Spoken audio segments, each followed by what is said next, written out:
첫 번째로 소개해드릴 것은 더샵 분당 TL1입니다. 이곳은 경기도 성남시 분당구 정자동에 위치해 있고 해당 지역은 현재로서는 규제 지역이지만 2025년 10월 15일 이전에 입주자 모집공고문이 나서 비규제 지역으로 적용을 받습니다. 네, 해당 아파트는 총 12개 동 873세대로 이루어져 있고 일반 공급 물량이 102세대입니다. 참고로 해당 아파트는 리모델링입니다. 리모델링 아파트의 특징은 뒤편에 설명드리도록 하겠고요. 입주 년도는 2027년 10월이고 33평형 기준으로 26억 원입니다. 네, 계약금 10%, 중도금 60%, 잔금 30% 구조고 발코니 무상, 성남 1년 이상 거주자에게 우선권을 주고 전매제한은 3년입니다. 수인분당선과 신분당선을 이용할 수 있는 정자역 초역세권 거리에 있습니다. 기존의 느티마을 공무원 3단지 아파트이고 해당 아파트를 리모델링해서 신축하는 단지입니다. 네이버를 비롯해서 양질의 일자리도 있고 강남 갈 수 있는 신분당선도 있고 많은 분들의 이목을 또 끄는 곳이었죠. 일단은 우리가 리모델링을 이해를 할 필요가 있는데 리모델링은 허물고 새로 짓는 게 아니라 이렇게 뼈대를 남겨둔 채로 여기다가 이제 증축을 하는 겁니다. 이제 수평으로 증축하거나 수직으로 증축하거나 내지는 별동으로 증축하는데 이제 해당 아파트는 수평 증축 플러스 별동 중축 이렇게 이루어집니다. 이제 수직 중축은 없고요. 그래서 수평 중축함으로 인해서 기존의 조합원들에게는 더 넓은 공간 제공을 하는 거고 이 별동 중축으로 인해서는 조합원 사업비에 충당을 하는 것이겠죠. 제가 지금까지 10년 이상 1000건 이상의 분양단지를 보면서 리모델링 단지가 어디 있었지? 떠올려 보면 5손가락 안에 꼽아요. 그만큼 거의 없었는데 가장 최근에 나왔던 곳 중에 하나가 더샵 둔촌포레인데 여기거든요. 근데 여기가 바로 인근에 올림픽파크 포리온이 있습니다. 근데 지금 같은 34평형 금액으로 무려 12억 원 차이가 나죠. 12억 원 차이면은 이상하다는 생각이 좀 들긴 하는데 해당 아파트도 지금 2년차 아파트고 9호선 중앙보훈병원역이랑 그리 멀지 않고 또 초등학교도 인근에 있고 그렇게 나쁜 단지는 아니라고 생각하는데 왜 그럴까 살펴보면 해당 단지가 이제 리모델링이거든요. 그래서 현장에 가보면은 이렇게 돼 있습니다. 리모델링의 특징 중에 하나가 이렇게 세로로 길쭉해요. 아마 이제 기존의 조합원들이 한 이 정도 평면이었을 거예요. 근데 이제 증축을 한 거죠. 이런 식으로. 그래서 대체적으로 다 이렇게 길쭉하다.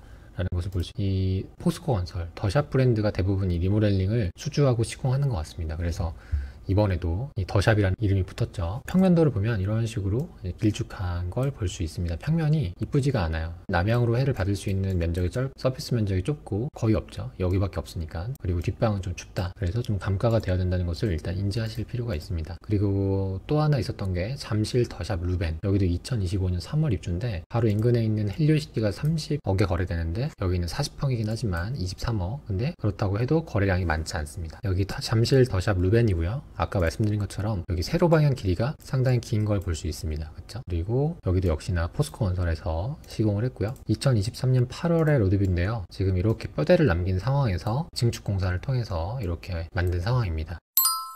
이번에 분양하는 해당 단지 조감도입니다. 외관상으로는 좀 근사하죠. 이제 단지 배치도인데요. 신축으로 증축된 호실이 있습니다. 네모 박스를 쳤는데 308동, 307동의 5호 라인 여기랑 여기 그리고 311동의 5호 라인이 별동으로 신축이 된 거죠. 해당 호수의 금액은 다른 34평형 대비 한 1억가량 비쌉니다. 그리고 나머지는 다 기존 이제 평면에다가 좀 증축을 한 거죠. 그렇게 보시면 됩니다. 우려할 수 있는 부분 중에 하나가 배관. 특히나 이제 오래된 아파트는 배관에서 녹물도 나오고 하는데 배관 같은 경우에는 다 이제 새롭게 교체를 합니다. 그러니까 그런 부분은 크게 우려하지 않으셔도 되고, 하지만 이제 우리가 생각하는 일반 신축보다는 공간 활용도는 떨어질 수 있다라는 부분도 기억하시면 좋겠습니다.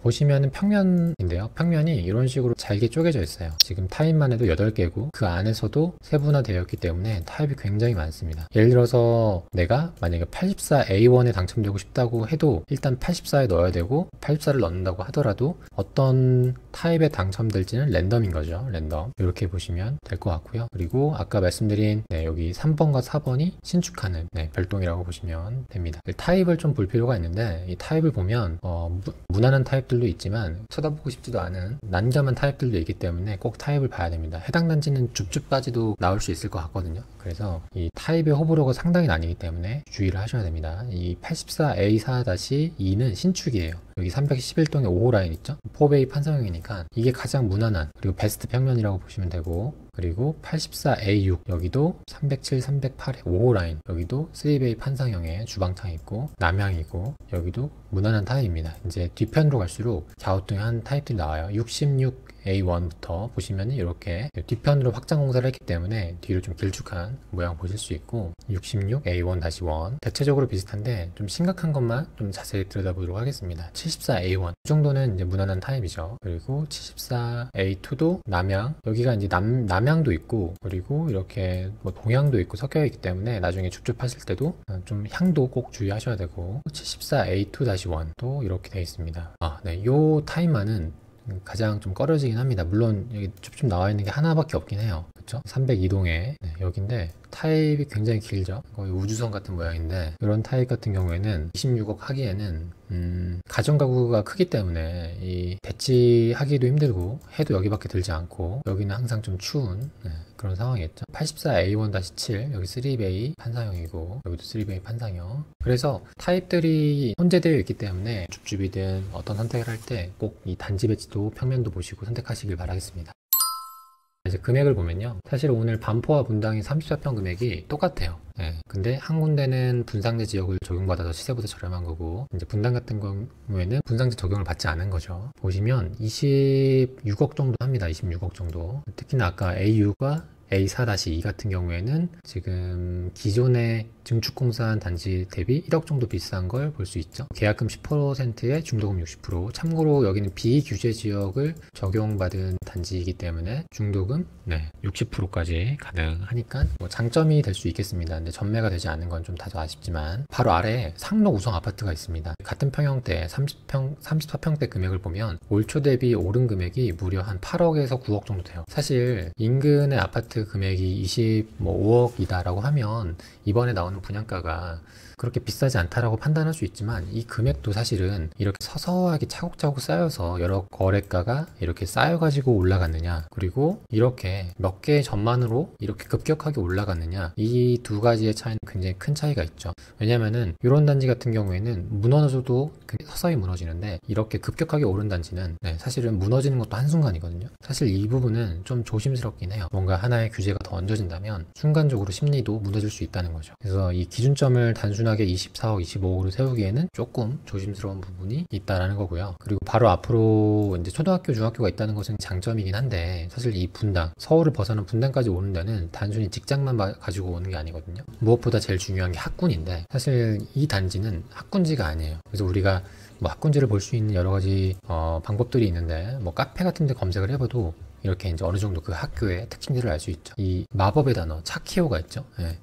이 차카요가 내포한 여러 가지 뜻이 있는데 아이들이 순수하다라는 의미가 될 수도 있고 여러 가지 의미가 있죠. 그리고 이제 느티나무에 오래 살던 분이 남긴 댓글인데 오래 살다가 취학 전에 이사 나왔어요. 그래서 학군 때문이라면 이제 순회, 서연, 임해가 더 나아요. 이제 분당 사시는 분들이라면 누구나 잘 아는 내용이죠. 그래서 중요한 건 학교를 품고 있긴 하지만 학군지가 아니고 순회나 서연에 비하면은 차이가 난다는 것도 굉장히 중요한 부분 중에 하나라고 볼 수 있겠습니다. 그래서 이제 26억에 중도금 이자까지 얹어지면 27억 정도 할 텐데 물론 입주까지 시간은 있고 또 비규제 지역이긴 하지만 물론 이 해당 단지가 전매만 됐더라면 조금 다른 이야기가 될 수 있을 텐데 이제 엑시트를 할 수가 없잖아요. 그러다 보니까 잔금을 치러야 되는 거고 그래서 우리가 진짜 양질의 일자리를 가볼 수 있는 판교, NC소프트 있고 조금만 올라가면 대형평수도 여기 GTX-A 노선 개통되는 여기도 어느 정도 조금 더 그 금액 정도면 살 수 있고 뭐 서울도 사실 26억이면 살 데가 너무 많죠. 그러다 보니까 표면적으로는 해당 입지가 괜찮은 건 맞으나 책정된 금액 자체가 사실은 좀 무겁지 않나 이 생각이 들고요. 그리고 뭐 조합분들 같은 경우에 역시나 늘 그렇듯이 이제 막 여러 가지 좀 방어하는 댓글도 많이 남기고 있더라고요.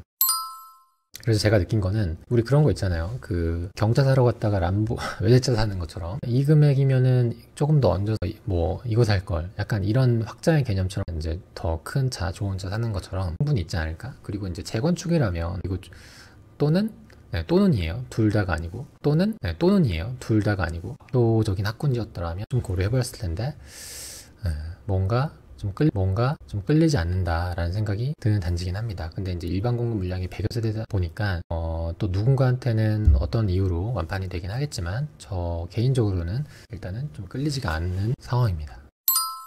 더샵 분당 TL1 특별공급 현황입니다. 총 55건 모집에 특별 공급 접수 건수는 900여 건 들어왔으니까 많이 들어온 거는 아니죠. 그리고 그 안에서 가장 많이 들어온 건 우리 일반적으로 그렸듯이 신혼부부와 생애 최초 들어온 걸 볼 수가 있습니다. 더샵 분당 TL1 일반 공급 경쟁률입니다. 총 47건 모집에 4,721건이 들어왔습니다. 해당 지역 플러스 기타 지역이기 때문에 두 접수 건수의 합이기 때문에 또 접수 건수 자체는 그리 많지 않다고 생각이 들고, 그 안에서도 가장 많이 들어온 걸 보면 66제곱미터, 여기가 접수 건수가 가장 많고요. 그 다음으로는 84 그리고 74 요 순으로 볼 수 있겠습니다. 경쟁률도 여기가 1등, 여기가 2등, 여기 3등으로 볼 수 있고요. 나머지 밑으로 타입은 이제 모집하는 세대수가 1건, 3건, 1건 이렇게 되기 때문에 조금 번외로 봐야 할 것 같습니다.